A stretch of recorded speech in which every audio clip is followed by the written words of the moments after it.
The evidence unit houses all the evidence and property that the officers and detectives submit. We also receive items from other agencies, from other laboratories, the DA's office, the city attorney's office, and found property really from all over the city to include CJC and the airport. The purpose of the evidence unit is to maintain the chain of custody, maintain the integrity of the evidence through the prosecutorial process. Typical day for one of the evidence technicians is they are assigned assignments for a 1-week period of time, and we rotate the schedule. So we have technicians that are assigned to the administrative side, where they are the ones in the office answering the phones for the citizens that are calling, outside laboratories, other agencies that need to coordinate us shipping items or them shipping us items. They do all the scheduling and help the officers at the windows, checking out things to the DA's office. And then we have technicians that are assigned to what we call intake, and they are the ones that drive to the 13 off-site locations from here from the POC. We also respond to the impound lot for any items they might have, things that are recovered from vehicles. They scan things out of lockers. We use a handheld electronic device, just like a UPS driver would.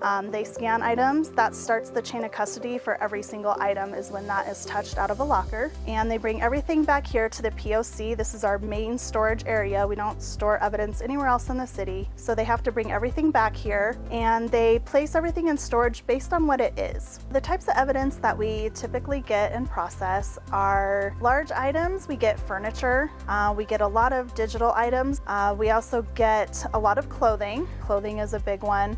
We also maintain fingerprint cards, latent prints that are taken. We have chemicals. We receive a really wide gamut of assortment of items. Along with evidence, we also maintain and take in property items. Found items, you found it on a park bench. We also respond to the airport for things that people left behind. Earbuds are a big thing, and computers. We also accept property from the jail. So if there is someone being transported to CJC that has items that are too big, like backpacks and sleeping bags, we also maintain that for the 60 days. That is what we're required by city code. We do reach out. We use DOR, which is where we look up your last address that's registered on your driver's license. We check state prison system. We check CJC, family listed in the report somewhere. We'll look up and see if we can contact your family. We do our best to try and get those kinds of things back to you. The best part of my job is the sense of fulfillment that I get from reuniting owners with their sensitive items. Seeing people be happy about getting their lost or stolen items back, that makes me happy. I became an evidence technician because I used to be a police officer in California, and when I moved to Colorado, I wanted to stay in the law enforcement career field, and I liked the evidence side of things, organization, and just keeping track of everything that's coming in.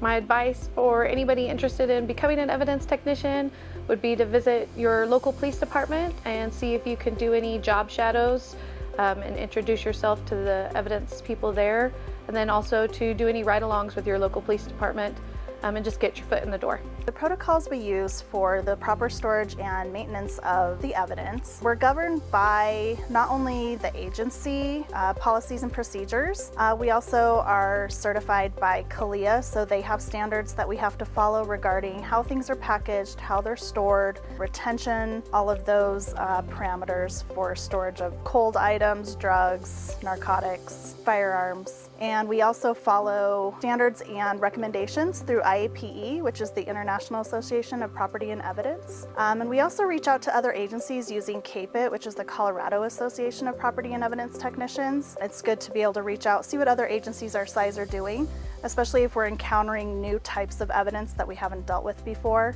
Currently have 530,000 pieces of evidence.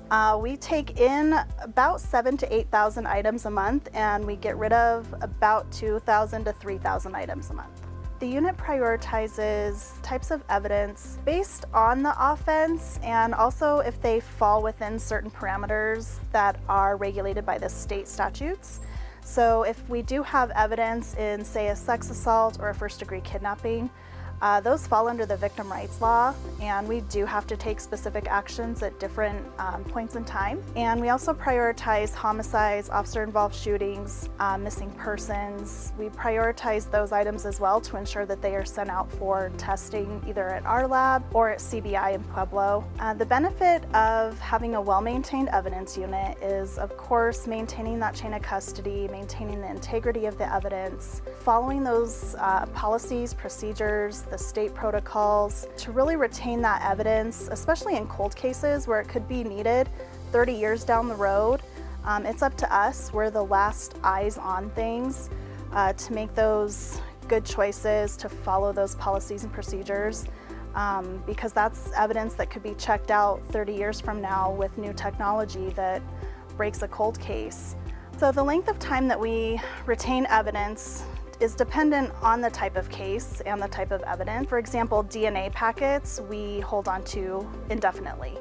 And there are cases such as homicides and sex assaults that have to be retained for the life of the defendant. Then we have items that are held just for the statute of limitations for that offense. So if we have a petty offense, that's evidence that is held for 18 months before we review it for release. Misdemeanors and felonies, we follow all the state guidelines for the statute of limitations there. In order to retrieve your items, whether they were evidence or property, we do have a property return office, which is located across the street from the POC. And there is a viewing room in there, which allows families to have some privacy, whether you're picking up for a deceased party or just a really, a traumatizing case. So the main function of the evidence unit is to provide support. We are a support unit within CSPD, but that support is not just for our agency, for the officers and detectives. It is also to attorneys and the DA's office, outside laboratories, but mostly to our citizens of the city.